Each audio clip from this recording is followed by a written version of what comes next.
Much more noise for Vanessa.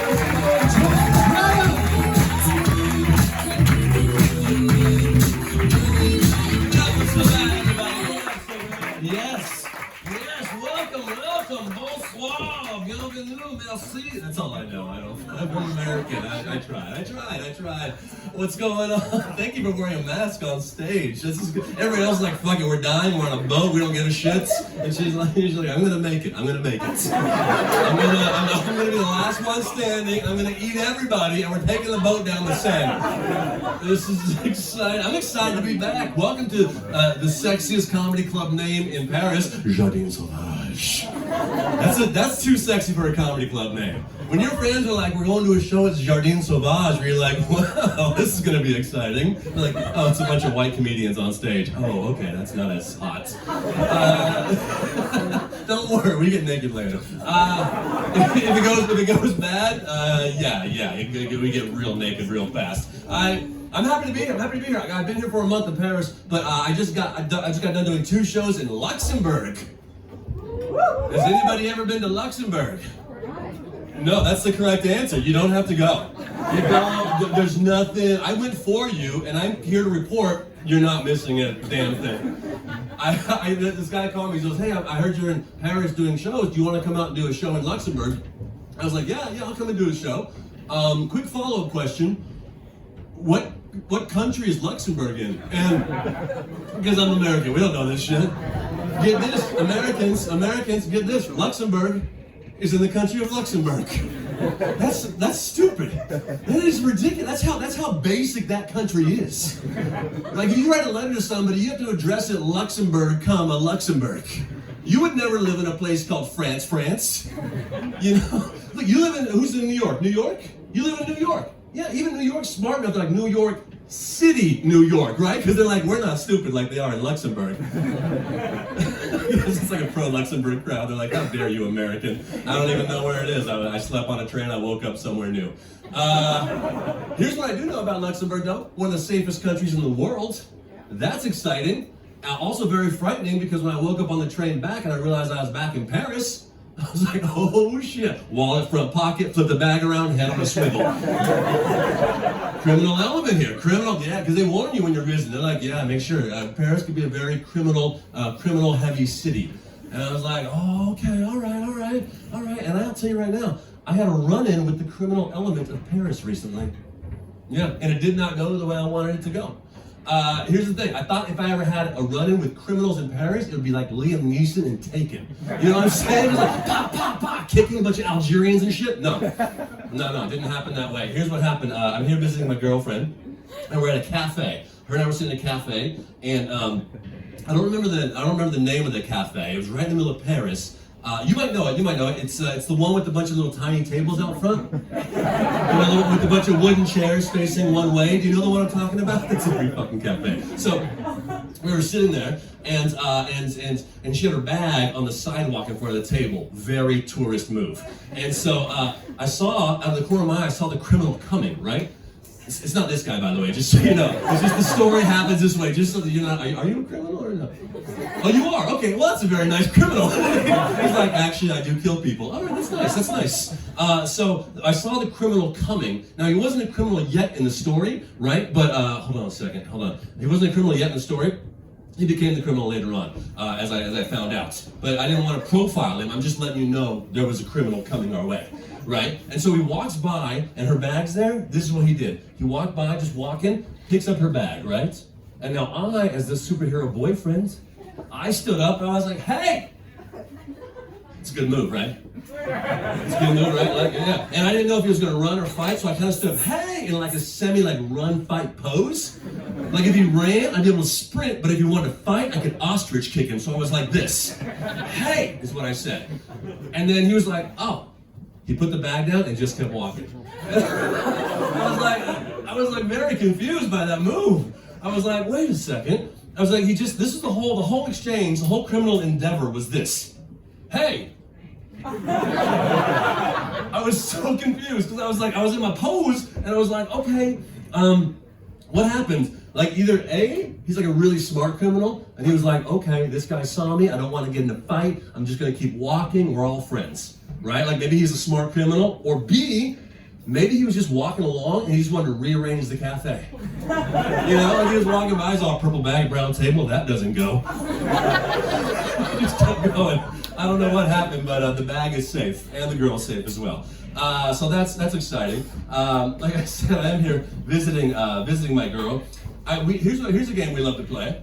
Here's something fun we love to play. Welcome. Come on in, take a seat over there. Yes, very nice. Welcome. By the way, I love being here. I love being in a room full of people. This is great. This is great because it means the pandemic is over. Except for you. But everybody else. The confinements and all, like the shutdowns, the lockdowns are kind of over, right? And I don't know if you're like me, as soon as they were like, hey, we're gonna open up everything, the cafes and bars and restaurants, they're all open. Wasn't there a little party that was just like, so soon? Like you're like, I just got used to like not showering or wearing pajamas. And you're just gonna send me to the wolves? Like there was part of you. I missed some things in confinement. I missed some things in shutdown. I miss not being able to mute people in public. Like you're in a I don't like what you're saying. Boop, muted. I miss not being able to mute myself in public. You know what I'm saying? Like if you're in a business meeting now and you have to break winds, you have to hold it like a caveman. You know what I mean? Everybody, you were on the Zoom meeting and you saw somebody hit mute real quick and unmute, and you're like, you just farted in a business meeting. You saw, they didn't even move, they're just like, and then that was it, and you're like, you son of a... 1 year ago, if you were drunk by 10 a.m. and watching Netflix all day, you were doing so fucking good. Remember that? Everybody's like, you're doing it, you're getting by. You know what I'm saying? Like if your friend calls, like, how you doing? You're like, I'm loaded, I'm super drunk, it's noon, I'm watching Queen's Gambit all day. And they're like, yeah, you're surviving, dude. Tomorrow, if I get drunk by noon and I watch Netflix all day, my girlfriend will be like, you're a lazy alcoholic. It's true. We like, here's a game we like to play. So whenever I visit Paris, I love to play this game. You can play it in some other countries, but Paris is very easy. I love to play the game of walking by a cafe and trying to pinpoint the nationalities in the cafe. Super easy to do. Watch this. Like if you walk by a cafe, you can tell the Americans. Because the Americans just like hunched over the meal, right? They're just like, I have 35 minutes to eat, then we're doing Bastille, Louvre, we gotta be by Versailles by sundown. Let's do this. They're just like just serving my fucking croque monsieur, move along. Right? They're just like angry and they're fat and lost. Like it's Americans. The Americans laugh. Everybody else is like, is he gonna shoot us? No, we don't all have guns. So that's like Americans, right? And like Brits, you can tell like the English for sure, because they look just like Americans, but they're like facing the wrong way because they're British. It's just like, I don't know what side of the table to sit on. This is weird. We do a different thing where I'm from. The Australians, you can tell for sure. Oh, they don't give a shit. Their feet are up on the table. They're like doing heroin. They don't give a shit. They're getting in a fight. They're saying cunt all the time to people and fighting. And you're like, that's so cute because they get away with everything, right? Like Australians like breaking windows and shit. Are there any Aussies in the house, by the way? Except for the criminal over here. Otherwise, okay, good. Germans, you can tell for sure. You walk by that cafe, they're sitting like disciplined, upright, right? They're just like, all right, like head on a swivel. They got their cell phone out just in case they're called to war again. Like they're just like all ready, you know what I mean? Too soon. And the French, you can tell for sure. This will get me kicked out of the country. The French, you can tell for sure, because they have their legs crossed, right? They're smoking and they're turned away from all the other nationalities. They're just like, fuck man. Think that we open up for these fuckers. Run along. That's my French accent. I want to hit this over the head again, but I am dating a girl here. I just want to say that, just in case you see me doing anything sketchy in the alley after the show with a group of fellas, you'll know that my heart's not in it. But I am dating, and so here's what happened. You know, during the pandemic, as a comedian, you lose everything, right? You lose all the gigs, right? And so to date her, it's very expensive to go back from the States, live in LA, to come out here to see her. It's very expensive. And so as the pandemic was ending, I was like, I need to make some extra cash because I like this girl. I want to keep seeing her, right? So I have to make some extra cash. And I didn't want to do like a side job. I didn't want to go I didn't want to drive for Uber because like the fucking commute. So It's a funny joke, and if you don't get it, I'm gonna explain it after. That's a brilliant joke, and I'm keeping it. It's a mix of brilliance and stupid, and I love it. So I was like, I gotta make some more money. So I like put it out to my agent, like I gotta do the money gigs. Put it out to my manager, gotta get the money gigs. I put it out to the universe, I need the money gigs. So I get an email a month ago, email out of nowhere, and the email said, "Dear Joel, comma," which I thought was cute for an email. It said, "I found you after Googling comedians for hire." Which is weird because there's no comedian out there who's like, "You want to hire me? Go fuck yourself." Like every comedian's like this for hire. And then it said, "Would you be interested in doing a nude wedding February 14th, 2022? There is no cameras allowed. We can tell because of the dress code. Haha. Let me know." I was like, this guy's already killing it. "Let me know either way. Sincerely, Richard." Which I thought was hilarious because you could shorten that to Dick, and that made me laugh. So I wrote him back, and I was just like, "Dear Richard, thank you for thinking of me, both as a comedian for hire and naked, very flattering. To be honest, this is normally not something I would consider. That being said, to be honest, what would the pay rate for a gig like this be?" You gotta know, right? You don't know. So then he wrote back and he said, "Well, we will pay you $1,000 for 30 minutes. Yeah. And I was just like, I wrote him back. I was like, "I'll see you on February 14th. Because the universe works in mysterious ways, you guys. It's crazy. I don't work in logistics at a shore. Is that what you do? I can't remember the job. I don't know. So you're holding your bag between your legs. You're very nervous. You run into criminals as well. You get it. Yeah, that's smart right there. Because she's wearing a mask. Yeah, it's hard to tell. How are you all doing back here? This is so hilarious to have people all over the stage. This back there, that means apple love. I don't know if you know that. I don't know if that's true. So it doesn't? What does it mean? It means candy apple? Oh, okay. I didn't come here to learn shit, but I'm happy I know now. That's good. So the other day when someone called me that when I was walking in the Marais, that's okay. They're like, "Hey, Paul Demore." I was like, "Wow, get out of here." Okay. By the way, I can make gay jokes because my father was homosexual, so it's okay for me to make gay jokes, and which means by birth I'm half gay, so it's okay.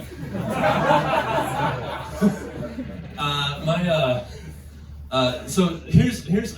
I know we've had some laughs. I hope you all had a good time, and you're gonna have more fun. But there's something I've been here for a month, and it's something that kind of. It's a little serious, but it's been on my mind, and I want to kind of get this out in front of everybody. And I hate to bring the energy down to the room, but this is something I want to kind of say. When I got here, I didn't see my girlfriend for like 8 months.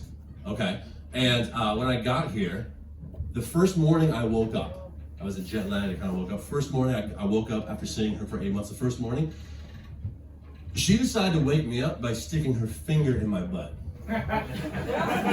True story. It's not even a joke. Like it was literally. That's how she stood there, and it's like, and it's not something we do. We've never done it. This isn't like it wasn't leading to anything. Like it wasn't like remember this moment. No, we've never done this. Like literally, she was dressed to go to work, y'all, and she just was standing over me, giggling. And she could have been there an hour. I have no idea. She was just laughing with her finger in my asshole, and it shocked me. I was just like, "You've changed." And it was. I don't know what to. And she's here tonight, by the way. I want y'all to know that she's here tonight, and I want to say it out loud in front of everybody, just so she can hear how stupid it sounds in front of a group of strangers. That this wake-up move is a bad idea. This is not a good alarm clock. I want her to know. I want her to hear you all laughing at the ridiculous, laughing at me. And here's the thing. I live in LA. I flew from LA to Salt Lake City to Atlanta to Paris. 23-hour flights, right? I get my luggage. Took me 3 hours in the passport line. Get my luggage. I take the RARB. I took 2 more metro lines to get to her house. 10 blocks I walked. I walked up 5 flights of wooden stairs carrying 2 things of luggage in a skinny-ass stairwell. And I took her out to dinner, and I bought her 2 bottles of red wine, and she thought, I bet this is how he wants to wake up his first morning in Paris. Not with like a hot cup of coffee, not with a kiss, not with like a Parisian sunrise, literally just standing over me, laughing at me. And I woke up eventually, And I did wake up, and I was very, and here's the thing, I want to take a live poll. I want to take a live poll for you all. Who thinks that's a weird way to wake somebody up in the morning? Yeah, no, it makes some noise. It's weird, right? It's weird, right? Okay. Who thinks it's totally normal?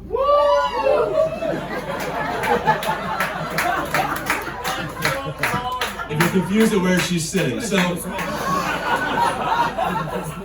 everybody who thinks that was totally weird, you're so wrong. It's fucking hilarious. And that's why I love her. It's fucking hilarious. Thank you all so much. I appreciate it. My name's Joe Bryant.